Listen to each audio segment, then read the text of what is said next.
Great. So here I am with David and Fanny, and thank you very much for giving this whole project your time and effort and your heart for a little bit, and to share with me in this process of giving it life. And just the other day, I have it here now, so it's funny. I know you saw it before me on someone's table, so it's like just happening. It's just amazing. But for me, it's like the first. It's all happening. It's amazing. So I'm very happy to have you. And if I can ask you first to introduce yourselves, however you want to introduce yourselves, and from where you are and where you are, and possibly our relation, and just something about the first peek into the book a little bit.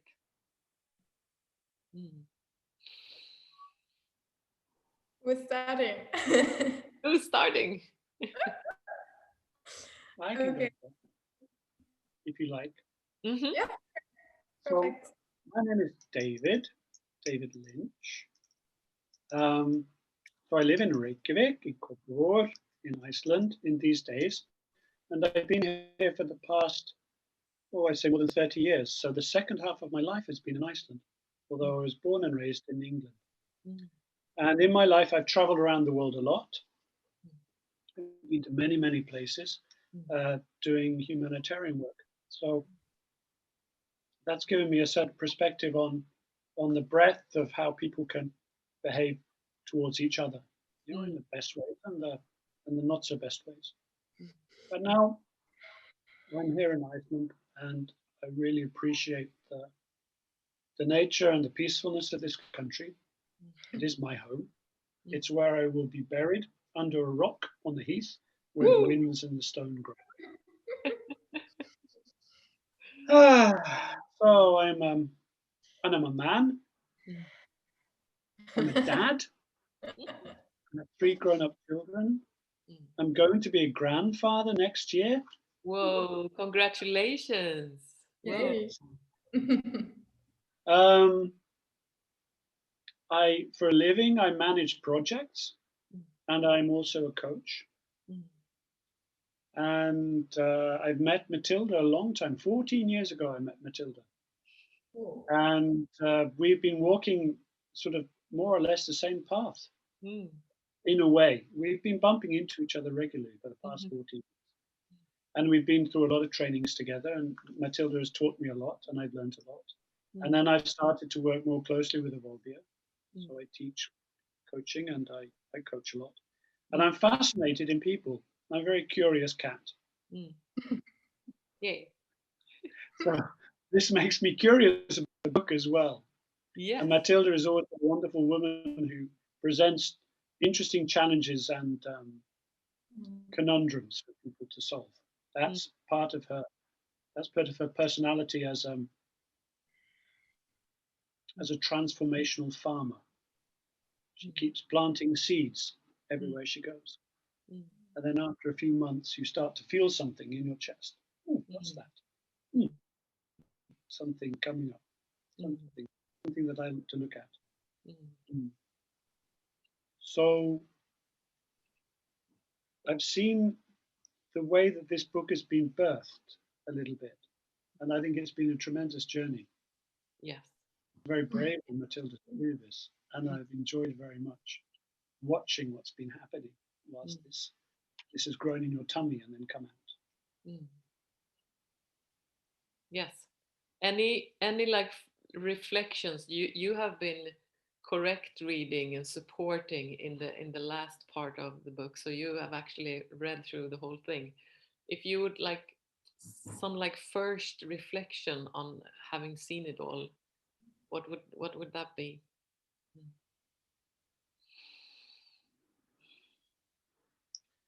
I'd say that if you look at if someone tells you about the book, oh, I picked up this book that's called Daily Sex. It's written by Matilda. It's not what you would think it would be about. Far from it. The first thing. I think that it's a very personal and sincere inquiry Mm. into your own life and expansion and the possibilities to share that life and expansion with other people Mm. for the greater good.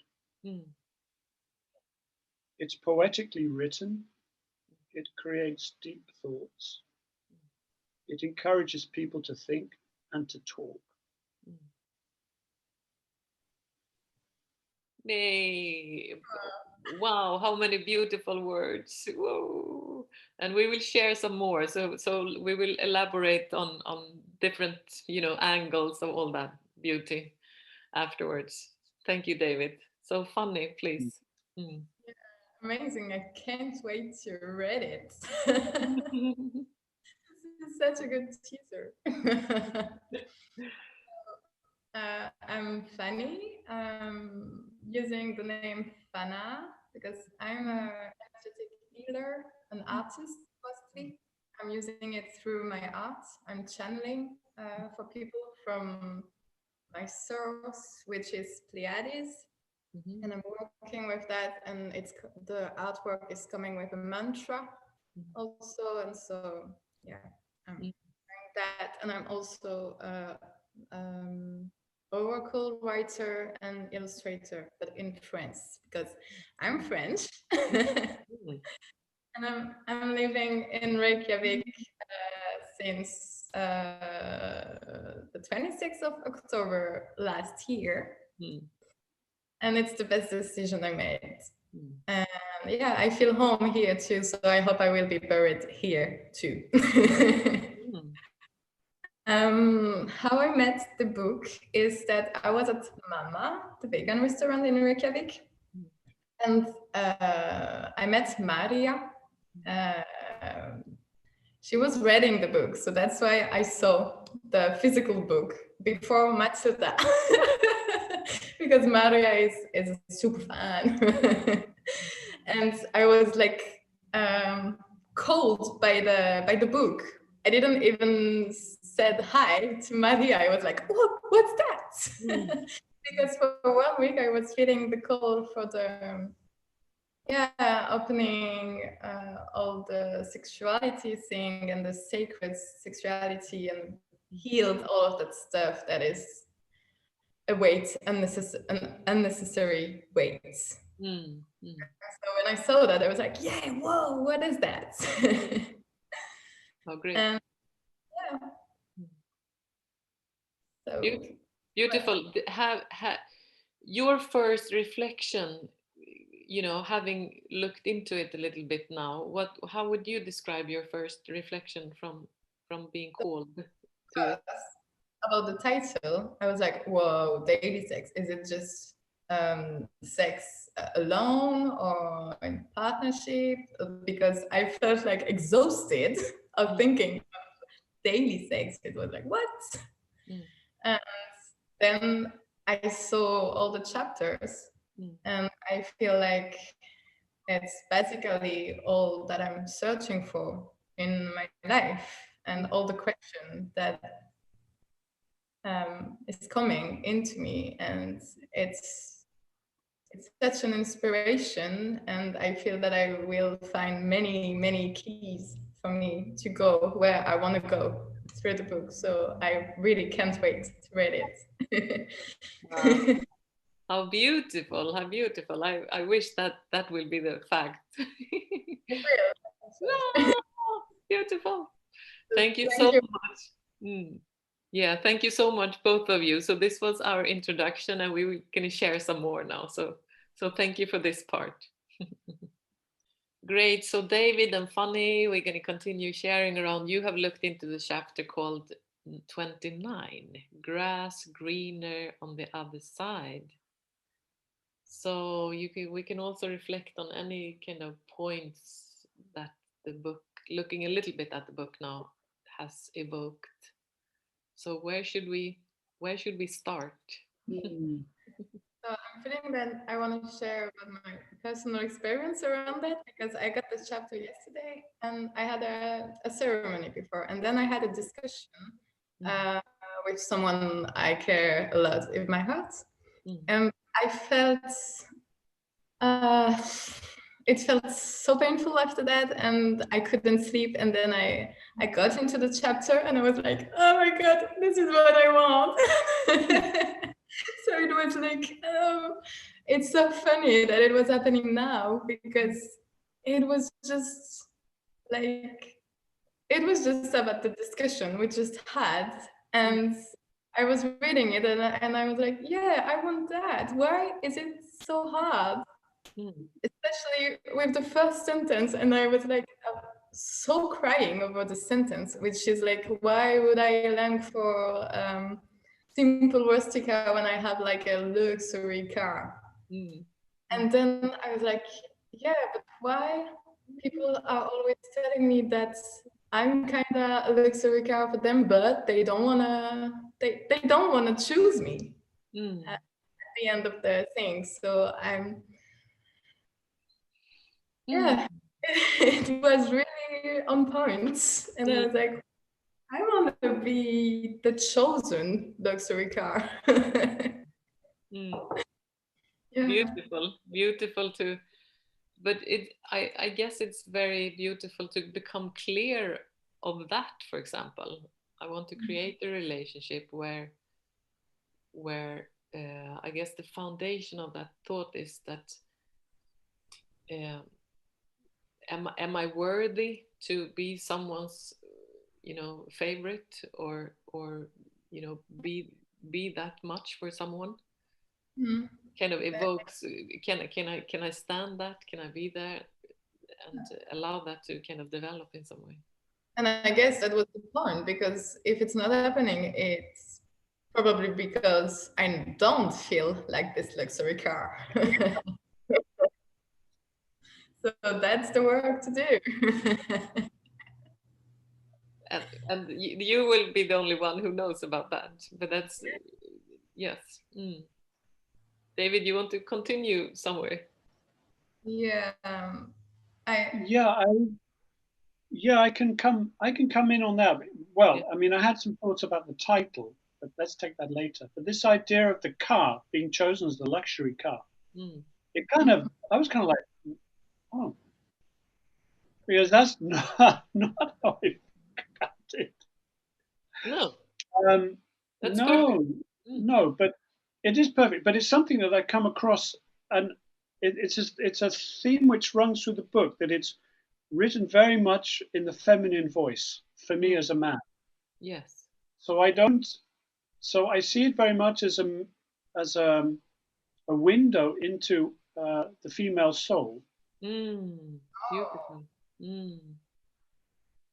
And as a man, that's useful. How come? How is that useful? But from generalizing from the man's perspective, I don't know what it's like to be this idea of being the chosen one. But when I think about it in terms of our culture, it's very much the woman who is chosen, the girl who is chosen, the bride who is chosen, and who gives herself into the marriage, into the relationship. And it's the man that goes and does a bit of choosing. Although I seem to think that the irony is that it's the other way around. And I have to think back to my early days as a younger man, when I was sort of like 16, 17, and 18, running around trying to chase girlfriends and get them to want to be with me. Yeah. It felt that I was always presenting myself, like, hi, I'm a nice guy, I'm wonderful. Would you like to go out with me? And they would say like, no, no, thank you.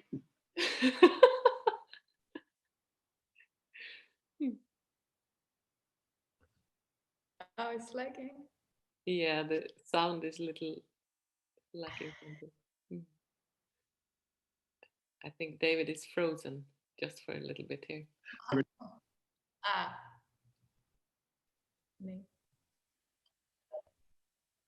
How is the sound now, David? Are you back with us? Yeah, I dropped out for a bit. It seemed as if it had frozen. Yes. good. So we did not hear your last sentence after having a yes or no from in your teenage years. Yeah, so it was very much like presenting yourself to be chosen. It's a slightly different dynamic, but I think what's important is to know that you're wanted. That's fundamental.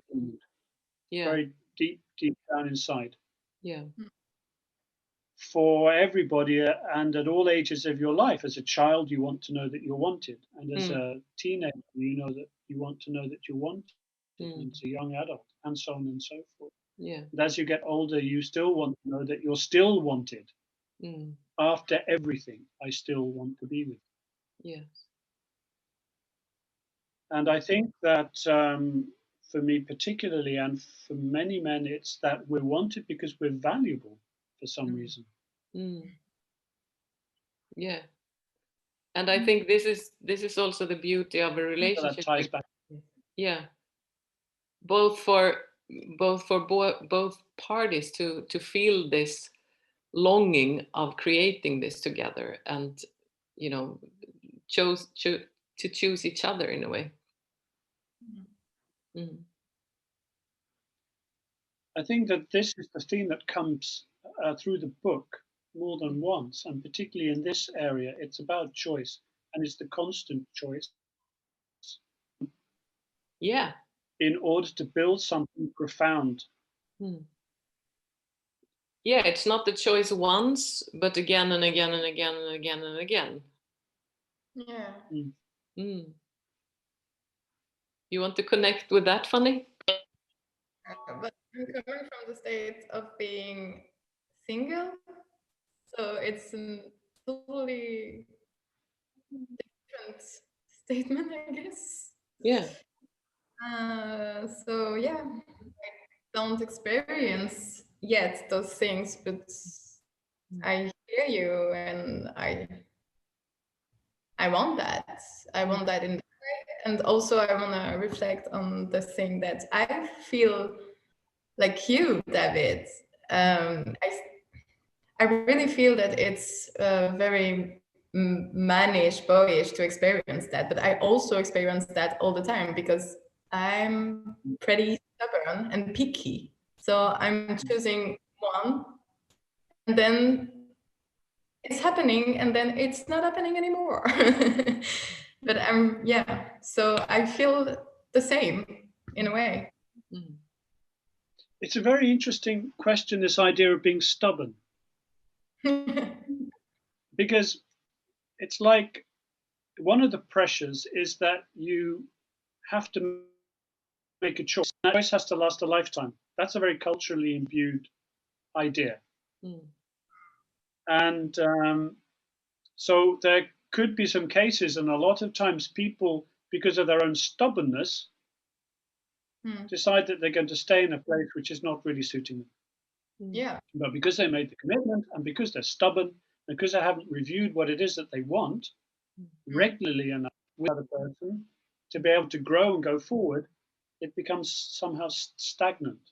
So it's this idea of constantly asking over and over again what it is that we want to build together. That seems to be a key factor as I look back, I have to say. Yeah. But if I put myself in, if I put myself, back to 20-year-old David, then he wasn't really thinking very much into the future. He wasn't asking these really important questions, and wasn't doing it enough. Yeah. And maybe we're not kind of there to ask those questions either, in different periods of time. It might come a time when the question is, all of a sudden, there. Yeah, definitely. And I feel that the first step is to deeply choose yourself. So before that, it can't be as you described. So yeah. there's also an element of asking yourself. This is a Matilda-ish type of idea, but it's the possibility dimension, and this is idea of asking yourself what possibilities we have. Mm. And you mention this in the chapter. You say, well, we got married and we had the kids, and then the kids grew up, and now we're back to where we are. And is this what we want? Mm. Ask that question. And but behind that, I like better the question is, well, here we are, the two of us. What opportunities do we have for us? Exactly. What can we create? Because it was very apparent that I fell in love with this person, wanted to be only with that person, and then these children come in the way and kind of disturb everything, which is also fun. Yeah, and all of a sudden they're gone, and a new opportunity of being together. But it's really a creation, like you start to say, David, to like recreate being in love, recreate having fun. It's something that happens actively. It doesn't happen by accident. And that's so Doesn't happen. beautiful. Mm. Also so bold of you to say, like, right away, like, oh my God, I was so upset about this kid coming in between us. Yeah. Yeah, because it's very kind of double, because you love this person and you adore the child, so you absolutely love the child, but it becomes like it's so double. I want to be with him, but I want to be with that, and it doesn't work, and it's like all this mix, and yeah, it's honest to say that, because, and I can say it because I love the child dearly, of course, and and in the midst of all this service around children for many, many years, of course, both parties also develop, and become different persons. So now when children are out of the, soon, not so many left there, there are new opportunities, like you say, David. It's like, and how to create that, and how to find and reignite, love. Mm. Mm. I'd like to say,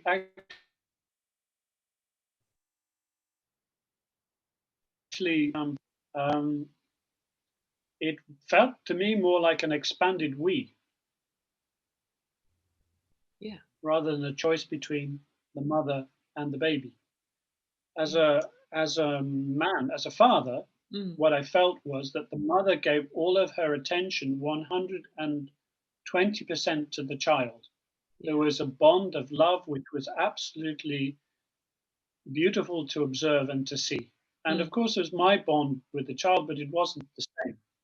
And it felt that actually I was opening my arms up to embrace three people rather than two. So mother and child in the embrace of the father. Wow. I felt extraordinarily protected in those days. That's such a beautiful picture of it, because the love between the mother and the child is kind of, you can't do anything with it. It's just nature is just happening with the breastfeeding, and it's like, if you want to take it apart, you can't. So the only thing to do is kind of embrace the whole thing, which is wonderful, but probably new for the man also. You can't kind of imagine this before it happens, in a way.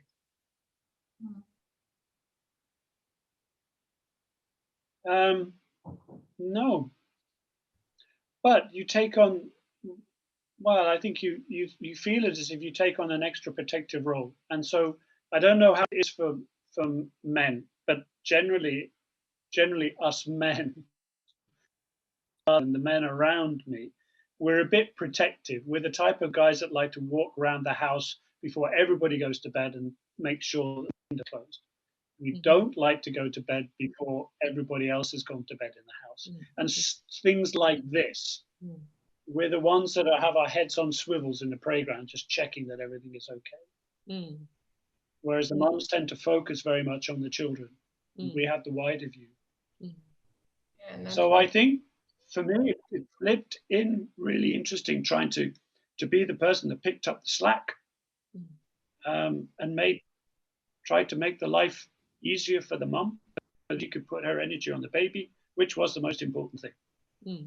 It's got a kind of a masculine logic in there somewhere. And then speaking of love, then in the relationship, how the love change at that moment and how it's become another thing again when the child are not there anymore. Yes. Mm. I can definitely relate to that.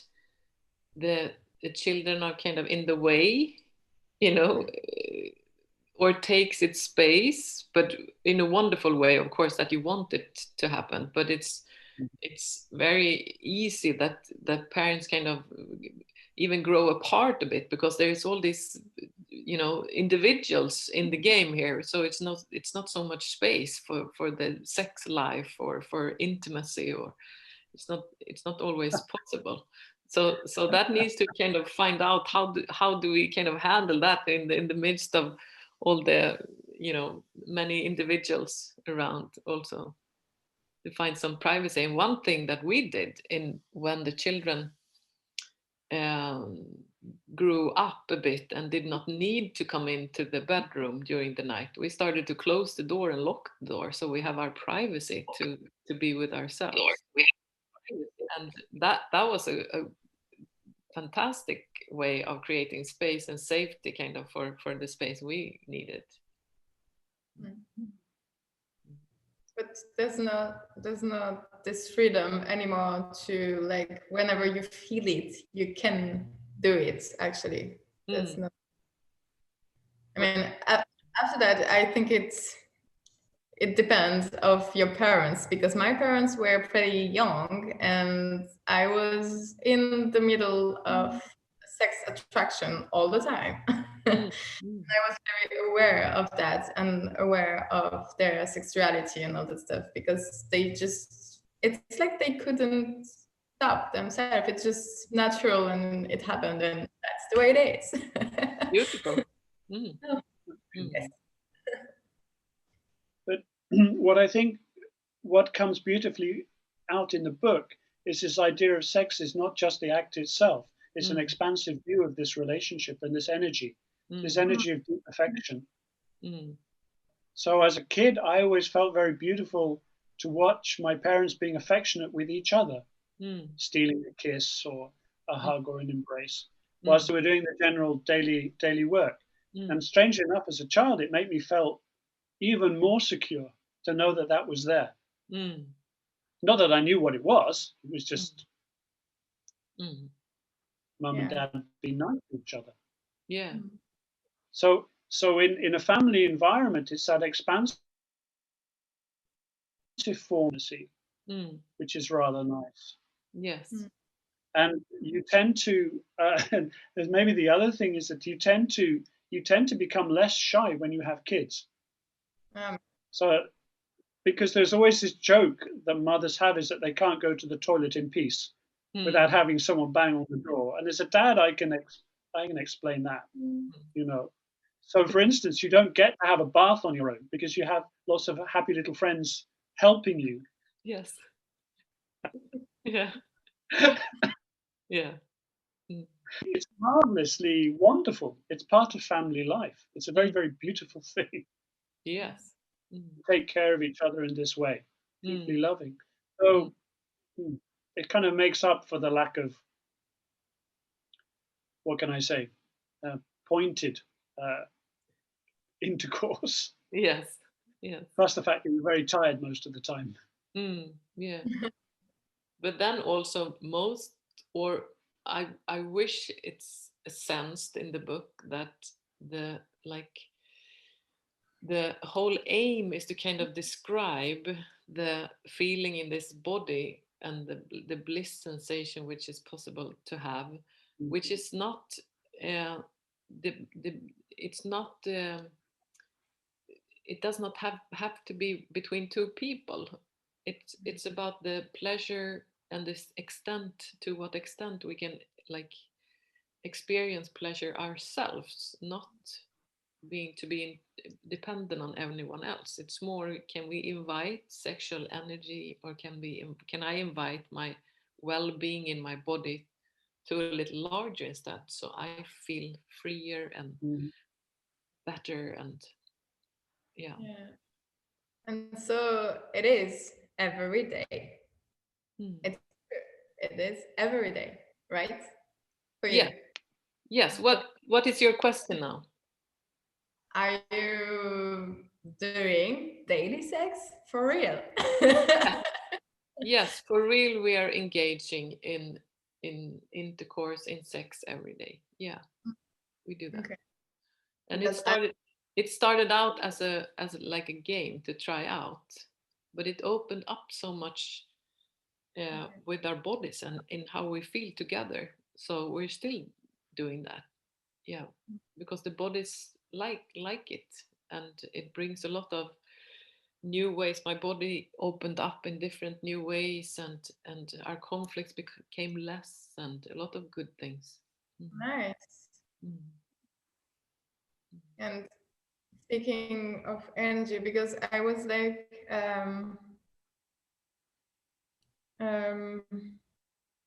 like doing sexuality a lot also in the past years, and at some point with the because I'm creative, I'm always creating, that's the main thing I do. I felt like my desire came from this chakra. It wasn't, it was just there. Now it's expanding, now it's everywhere. But at that point of my time, it was just in the sacral. So I just felt like I was losing all my energy and also keeping the energy of the other, and it was in the way of my work. And so I was like, okay, no, I can't do that. Actually. And so now I feel like for me, this kind of, I put maybe a little wall to do it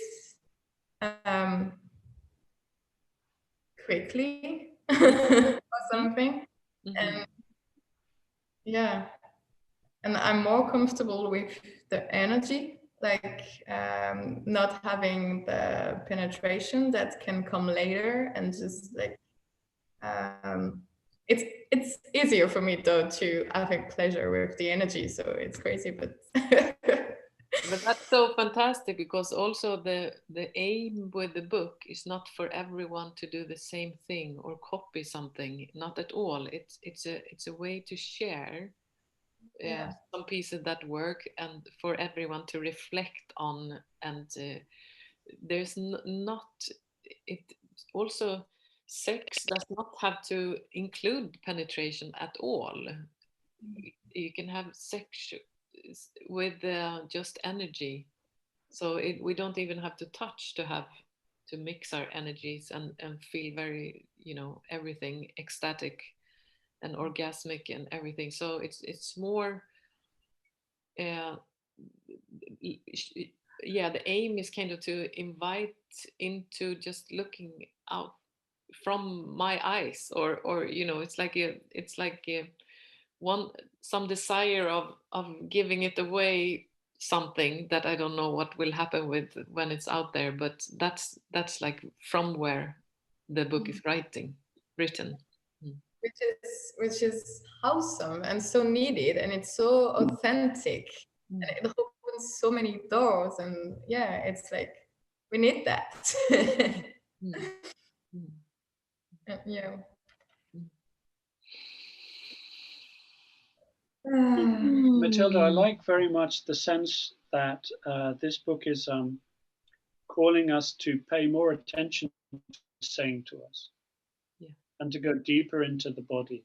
It's an invitation to do that, to find our own story. Yes. Um, I love that and that's reflection. possible. Yeah, I'm just going to comment on that. I love that reflection, because at the same time, I'm the person writing. It's so not about me. it's not at all about me. You know, I happen to describe something, but the wonderful thing is that, oh, if she experienced that, what am I then experiencing? You know, it's like getting to the mirror, the possibility of mirroring into oneself. That is the, that, you know, if that could happen just a little bit, that would be fantastic. If that's like a result of reading the words. Mm. Mm. I really think that is what's happening though. So yeah. Mm. Mm, You want to this pick up idea on that, of being, David? Mm. sorry, it's this idea of being self-directed as well. So you go back in and you use the people on the other side as a mirror to illuminate your own experience, and then you expand your own experience, which makes you actually a more attractive vehicle, more Woo! attractive limousine at the end of the day, which is what people want. Woo, woo, woo. But really, you know, which is it's just this sort of like this circular motion, Mm. which is this iterative sense, which is going on and on and on, Mm. which allows it to carry on into the future. Mm. I wanted to say that actually the grass isn't greener on the other side. I wanted to say that the grass is just green. Oh, Yay. can you tell us something more about that? Tell us your thoughts. Well, it's an interesting cliche, but it's old thinking. Yes. Is that, you know, the grass in my backyard is somehow dry and brown and not very nice. Maybe because I haven't watered it. But the grass in my next door neighbor's garden is really green and lush and lovely. Mm. So let's go over there and eat their grass or something. Yeah, but also Or play on it. that brings it back to like recreating the relationship, water the grass, like consciously create the beautiful, you know, and the attention is a key, and the presence in actually giving it attention.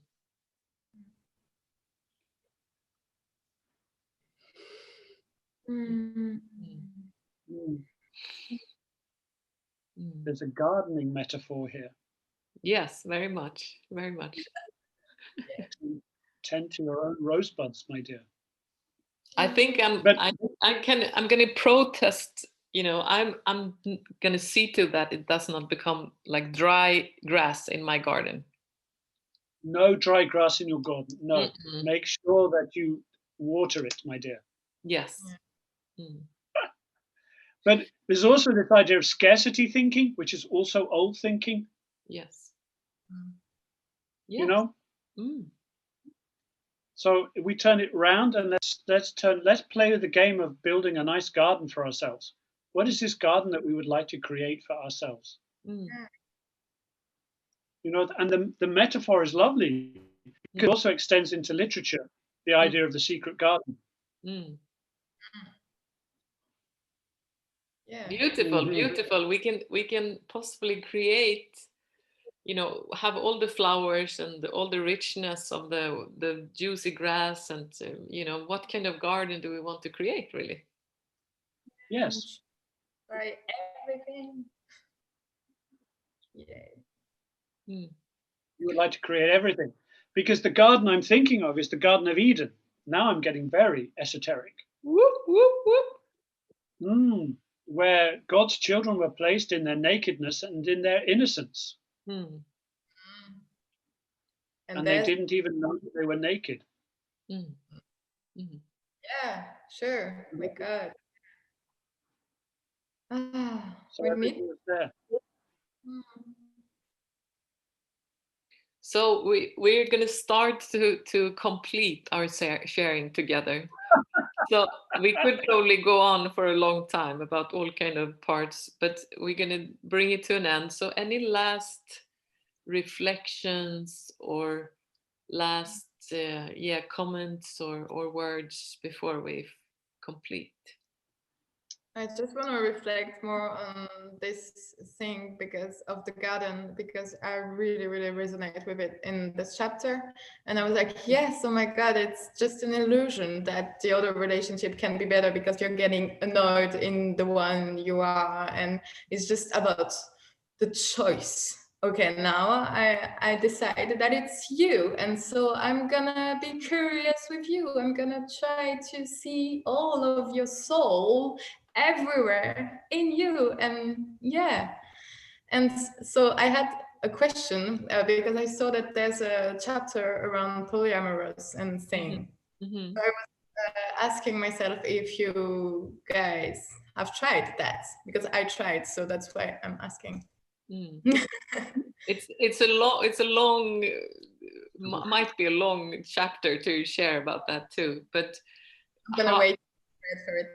yes, exactly, it will become another sharing, that chapter. But it's to me it becomes a lot richer, which I did not know some years ago also, that it's actually possible to be intimate with many people, and it doesn't have to it does not have to include all the sexuality also. It's to me it's very rich to be in intimacy with you know, with many different people. Yeah, so it's different how you choose, yeah, and create and everything. It's an errand to discuss many pieces around it there.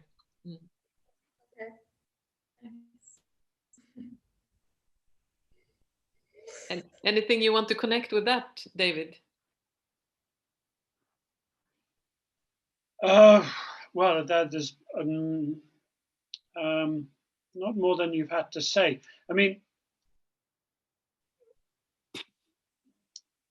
a lot of what the book is about is about breathing in and breathing out. And it's turning in and turning out. Looking in and looking out. Yes. And in that sense, it defies a lot of the categorization and a lot of the bon mot that we like to put on around relationships. It's simply a process of living, and it's this constant flow backwards and forwards. And I feel it coming in the book the whole time, around everything. And just simply the choice to allow yourself to go in, go out, go in, go out, go in, go out. But there is always the center point. And the center point for you is the man that you've chosen. Yeah, and when I come back to that, the whole creation of like living family life, having economics, having, you know, house or family, the whole upbringing of this individual is so, it's so rich to have that as the foundation, and from there, you know, have the richness root. So it's beautiful to come back to that. Yeah, that would be some words on that. Any last words? Let's see if we can complete again. Any last words? That I'm so grateful for this book, because I feel just with this chapter that it's so much of an inspiration. So yeah, I'm so grateful for you to have written this book. Yeah. And I can't wait, again, I'm saying it, I can't wait to read it fully. So. Thank you. Thank you also for joining and spending time and dwelling in some questions and everything. Beautiful. Thank you, Fanny. David, please. Yeah, thank you for inviting me along to share in the journey, Matilda. It means a lot. Yes. Beautiful. Thank you very much, both of you, for this time sharing. And I hope I see you soon sharing some more in some way. But thank you very much for now, both of you.